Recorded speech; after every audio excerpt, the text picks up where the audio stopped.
What's the link between first principles and Darwinian evolution? Now, what's very important to understand is that whenever ideas are put forward, there's actually assumptions behind those ideas.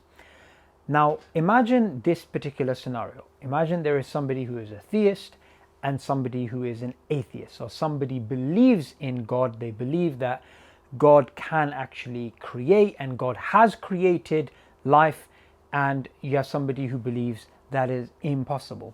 Now, those are two first principles that people are coming with. There is a person who's saying, I don't believe in God, and there's somebody who says, I do actually believe in God. Now, I'm not going to, because obviously there's a hierarchy of first principles. I'm not going to challenge whether this person's first principles, the atheist, is actually correct or not, or whether the theist has justification in starting off with that principle. That can be for another video.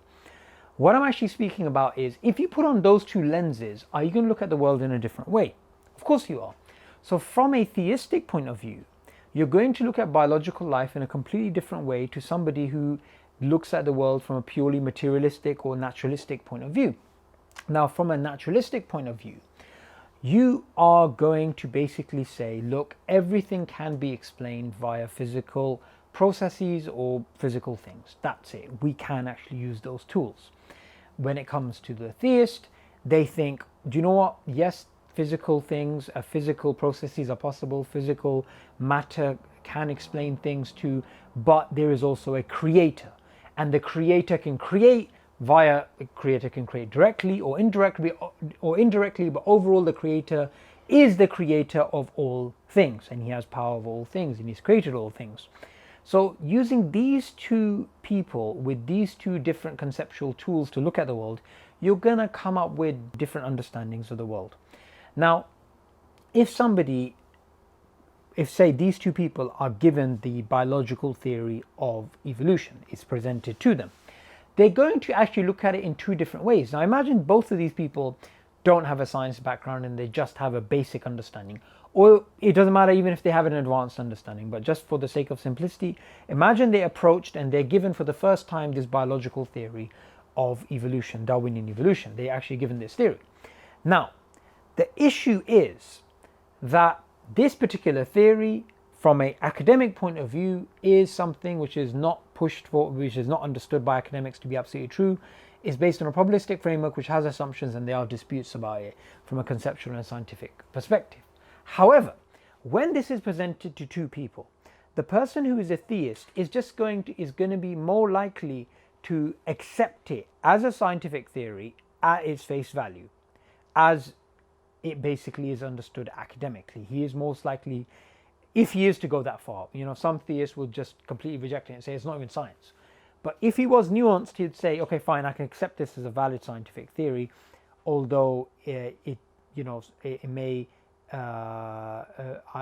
may not believe it to be absolutely true because of the evidence, but I can accept it as a working model. Now, from an atheistic perspective, he's going to be more inclined to accept it not just as a working model, but to be absolutely true, to be literally true. Why is that? The reason that is the case is because even if this theory did not exist, his worldview supports something like this anyway. So, in other words, if there was no God, and imagine Darwin didn't really exist, and we didn't really have the scientific revolution, anything like this, right? And there is somebody who doesn't believe in God, and they're an atheist, and they're looking at the world.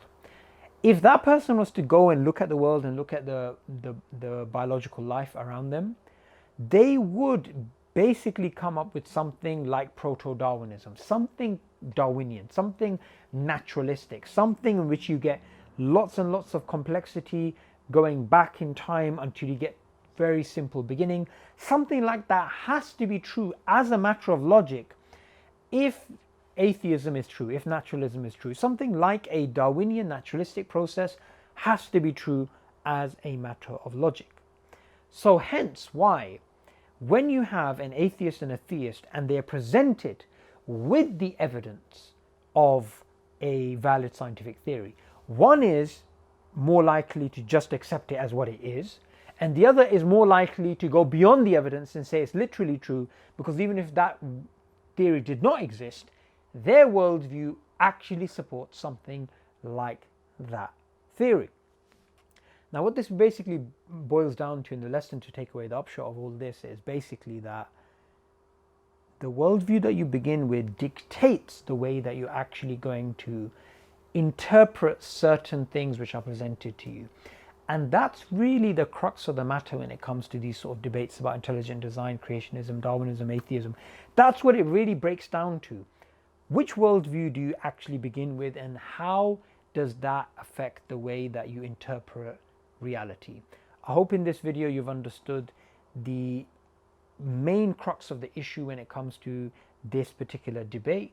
For more videos about Darwinian evolution, make sure you subscribe to Darwinian Delusions.